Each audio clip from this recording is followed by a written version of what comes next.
Seguimos en nuestro espacio informativo y ahora es momento de actualizar datos de la campaña agrícola. Se viene la zafra de soja 2025-2026 y el sector productivo ya está ultimando detalles, y para conocer más al respecto ya nos acompaña vía telefónica el ingeniero Héctor Cristaldo, presidente de la Unión de Gremios de la Producción. Ingeniero, ¿qué tal? ¿Cómo está? Bienvenido. Buen día para ustedes, para la audiencia, un gusto compartir con ustedes.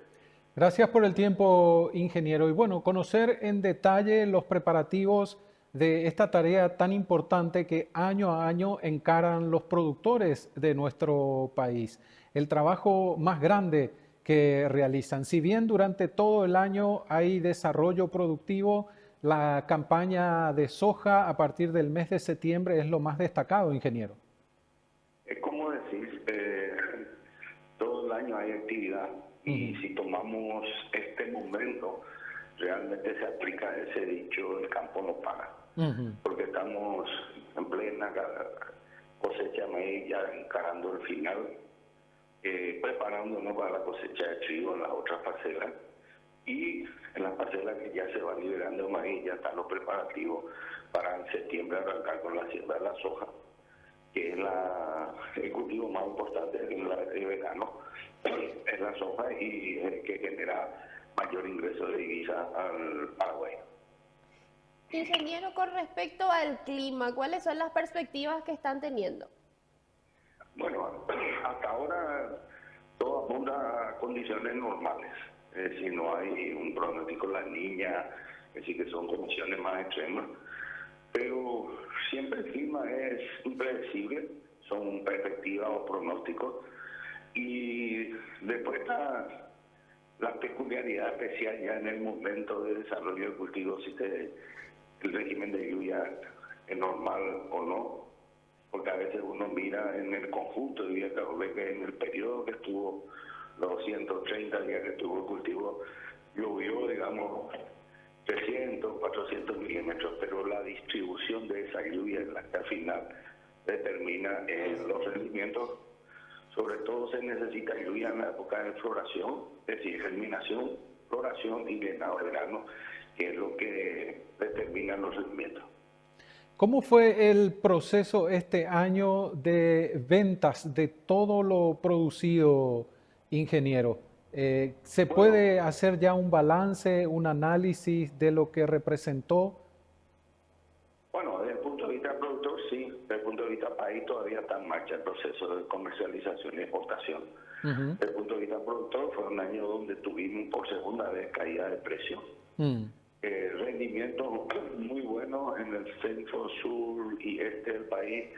El norte tuvo por cuarto año consecutivo una cosecha mala, que es lo que está afectando fuertemente en esa región. Esperemos que este año sea el año de la recuperación del norte y los volúmenes de producción del país a niveles que permitan tener rentabilidad a pesar de los precios bajos. Ingeniero, y con respecto a los preparativos, ¿cómo estuvieron con el costo de producción para esta nueva campaña? Bueno, los costos están relativamente altos. No subió desde el 2022 con la guerra de Ucrania y de ahí fue bajando de a poquito, pero no en la medida y a los niveles de preguerra. Y los precios sí cayeron. En el 2023 se vendía a $500 la tonelada la soja, y este año se vendió a 330, 320.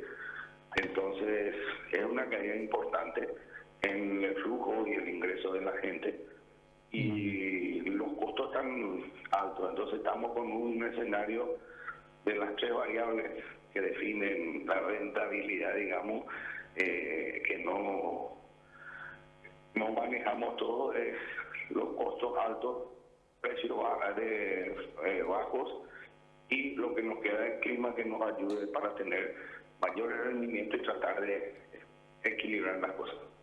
Conversando días atrás con un productor, nos decía, en realidad lo que nosotros logramos no nos da para grandes inversiones.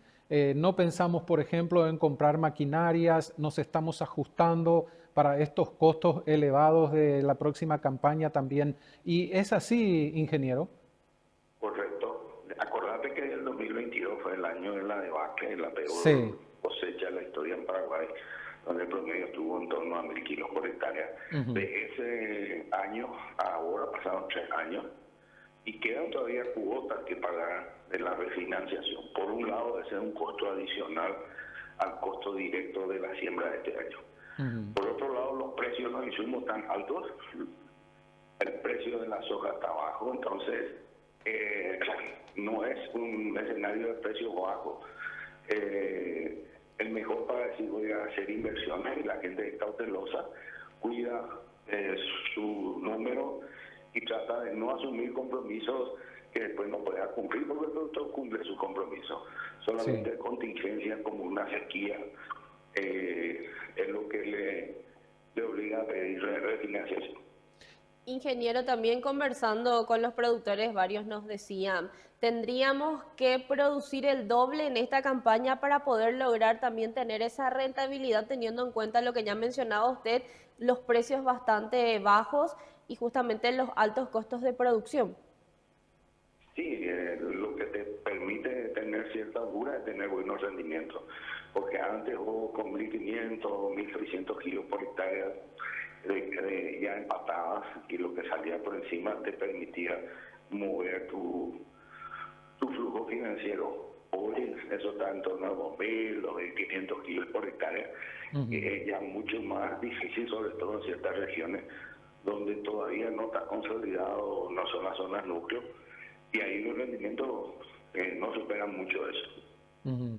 Y tocó un tema también sensible y delicado para los productores, las deudas, ingeniero. ¿Cómo están en ese asunto hoy en día la mayoría de los productores en nuestro país? Bueno, la mayoría está arrastrando todavía cuotas de refinanciación del 2022. También hubo dificultad el año pasado con el maíz. Este año, gracias a Dios, está saliendo bien. El año Ujú. pasado el maíz tuvo mucho perjuicio. Y hay un descalce financiero todavía que lleva en la agricultura. Hay que tomar periodo de 5 años para analizar la situación, porque los ciclos son más o menos de ese periodo, tener 2 años huecos, 2 regulares, 1 malo, o cambiando esa proporción de acuerdo a las circunstancias, pero no todos los años son buenos ni todos los años son malos, pero las secuelas de los años malos se arrastran a lo siguiente, y solamente con buena cosecha o buen precio podés ir zafando de esa deuda lo antes posible. Y sin duda, ingeniero, usted forma parte de uno de los gremios que siempre maneja datos certeros, importantes. ¿Cuánto representa hoy la deuda del productor dentro del sistema financiero? Bueno, se habla de 3.200 millones, es lo que es la cartera agrícola en el sistema financiero, es la cartera más importante. Ujú. Ahí está ya inversiones, está también costo operativo y está refinanciaciones, todo en un solo bloque. Anda en torno a los 3.200 millones de dólares lo que se mueve. Ingeniero, también un tema que queríamos conversar con usted es un tema que está en el tintero justamente, el reglamento 1115. Venimos conversando con varios productores sobre esa preocupación. Hablábamos en otras ediciones con usted sobre los contratos a futuros, pedían usted cautela también para la hora de firmar esos contratos. ¿Cómo continúan con ese tema? Bueno, nosotros seguimos insistiendo que la gente no firme sin leer detalladamente los contratos. Sí, estuvimos haciendo un trabajo con los exportadores, los operadores de la industria, en el sentido de establecer una metodología que evite abusos o perjuicios, porque la gente no está enterada de qué está firmando. El acuerdo a que se llegó, y esperemos simplemente, es que los contratos en general van a ser los contratos normales, habituales de antes de la 1115. Una vez que se cerró el trato, ahí le puede exigir el exportador al productor si quiere vender a la Unión Europea. Si el productor dice no, se acabó, se hace el comercio normal habitual. Si dice sí, entonces entra en el proceso de 3 etapas previas, que son el referenciamiento de sus parcelas, ubicar las parcelas de 4 hectáreas para arriba, ya tener que georreferenciar parcela por parcela. Hay que dar una autorización ahí para que se haga el trabajo. Una vez que se verifica que esa parcela cumple, continúa el proceso. Si no cumple, ya queda también fuera del sistema de la Unión Europea y sigue con el comercio normal. Si cumple, entonces firma también un formulario donde hace una declaración de cumplimiento de las leyes nacionales pertinentes, y con esos dos califica para firmar un anexo al contrato original firmado ya. Entonces, con esa secuencia, el productor, si sigue esa secuencia, que tiene menos riesgo de entrar sin darse cuenta en un problema, porque la 1115 es una ley europea que se aplica a los que quieren vender a Europa para entrar en Europa. No se puede aplicar para producir en Paraguay para cualquier otro mercado. Entonces, están nuestras leyes, que es la que vale, y eso es lo que estamos tratando de encaminar. No es sencillo, cuesta llegar a todo informándole en detalle, pero sí, por eso llamamos a actuar con cautela, con precaución, leer bien, y si tienen dudas que consulten con sus dirigentes para aclarar, o con sus asesores legales para aclarar que están firmando, porque los compromisos son pesados. Si hay fallas, las multas son pesadas, el 4% mínimo sobre el volumen total de operaciones. No es sobre la carga que tuvo problemas, es sobre todo lo que vendiste en el año. Entonces es complicado. Ingeniero, hace unos días se dio a conocer un comunicado de la APS en donde señalaban separación o apartamiento de la Unión de Gremios de la Producción. ¿Cuál es la postura de ustedes en relación a esta decisión? Y bueno, son ciclos que se cumplen, son etapas. Nosotros seguimos trabajando todos juntos y enfrentando los desafíos, que son muchos, y sobre todo este desafío de la 1115 es el mayor que tenemos en el cortísimo plazo para encarar. ¿Y qué implica esa separación, ingeniero? Cada uno elige su camino, es libre. Los gremios no están obligados a estar agrupados, los que queremos estar juntos, estamos juntos. Y el que no tiene la libertad de optar por su mejor camino, y ojalá le vaya bien. Ingeniero, y con respecto a este lanzamiento, ¿ustedes cuándo van a estar realizando el lanzamiento de la campaña y cómo va a estar desarrollándose? El lanzamiento es el 12 de septiembre en Raúl Arsenio Oviedo, organizado por la FECOPRO. Nosotros apoyamos ese lanzamiento, el socio nuestro. FECOPRO hace 40 años está haciendo ese lanzamiento tradicionalmente, tanto en soja y trigo. Y vamos a estar en Raúl Arsenio Oviedo en una comparativa de pequeños agricultores que comenzó un proceso hace 8 años desde un comité básico.